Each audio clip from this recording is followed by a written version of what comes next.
Certaines douleurs sont des petites morts, des éclats de nuit qui préparent l'aurore.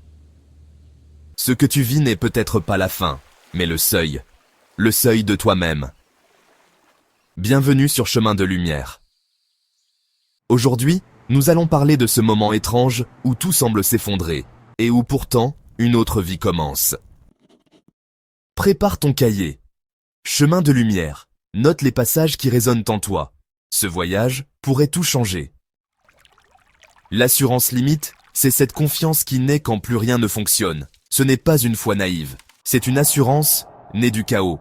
Quand tu as tout perdu, quand ton cœur s'effondre, quand tu ne sais plus qui tu es, et que pourtant, une petite flamme, invisible, continue de brûler. L'assurance limite naît quand l'espoir ordinaire est mort. Et si la douleur n'était pas ton ennemi? Et si elle était un message, un appel? La douleur te dit, tu n'es pas à ta place. Elle te pousse à écouter ce que tu fuis. Elle gratte là où tu refuses de voir. Ce n'est pas une punition. C'est un réveil. La douleur, c'est le langage du sacré que ton âme utilise quand tu n'entends plus les murmures.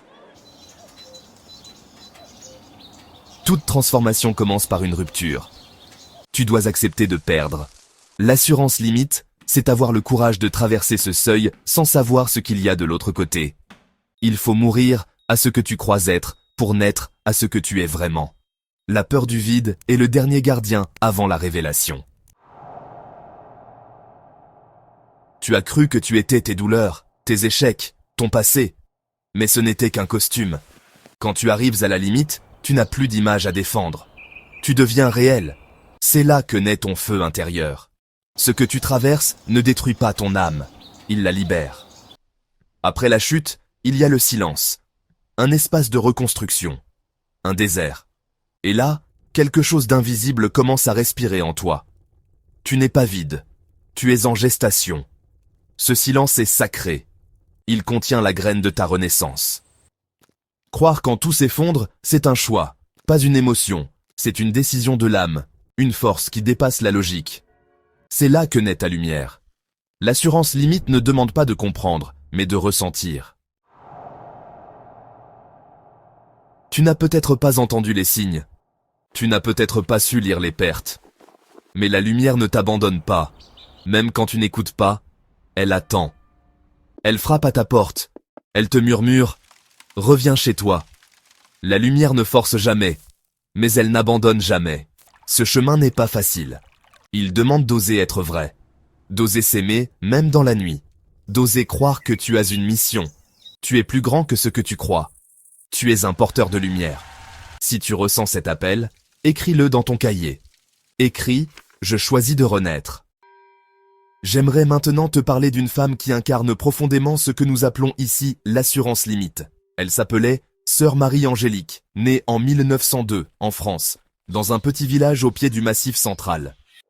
À 17 ans, elle perd ses parents dans un accident. Le silence devient sa seule compagnie. À 21 ans, elle entre dans un couvent, mais la vie monastique ne la soulage pas.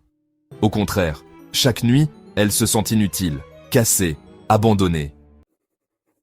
Elle écrit dans ses lettres « Dieu m'a enfermé dans une nuit si noire que je n'ai plus aucun goût de vivre. Et pourtant, je reste, je serre les dents et je le choisis. Encore. » Pendant 33 ans, elle a traversé ce qu'on appelle la nuit obscure de l'âme. Pas de lumière, pas de joie, rien que le vide. Et pourtant, elle priait, elle souriait, elle soignait les malades avec tendresse, sans jamais rien demander. Elle disait souvent à ses sœurs « Quand je ne sens plus Dieu, je le deviens pour les autres. » C'est cela, l'assurance limite. Quand tu ne reçois rien, mais que tu donnes tout. L'assurance limite, c'est devenir lumière même quand on est dans la nuit. Sœur Marie-Angélique n'a jamais été connue. Elle n'a jamais publié de livre. Et pourtant, à sa mort, des dizaines de malades, d'orphelins et même des non-croyants sont venus déposer une bougie à ses pieds. Elle avait allumé quelque chose, en silence. Ce que tu vis, même si c'est dur, même si personne ne le voit, peut devenir une offrande. Comme Sœur Marie-Angélique, tu peux transformer ton épreuve en lumière pour d'autres. Ne doute jamais de ta valeur, même dans la nuit. Même si tu n'as pas de voix, ton âme parle. Même si tu es oublié, la lumière ne t'oublie pas.